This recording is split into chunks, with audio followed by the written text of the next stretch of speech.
Hi havia una vegada un drac que tenia tot un poble espantat.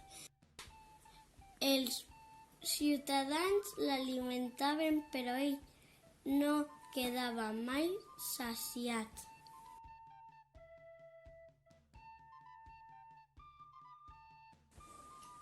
Vull menjar més! Bramava la bèstia enfamada.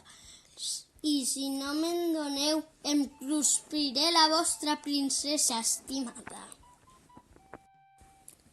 Ja tenia la boca oberta quan el cavaller Sant Jordi va arribar i després d'una llarga lluita el drac ferotge va matar.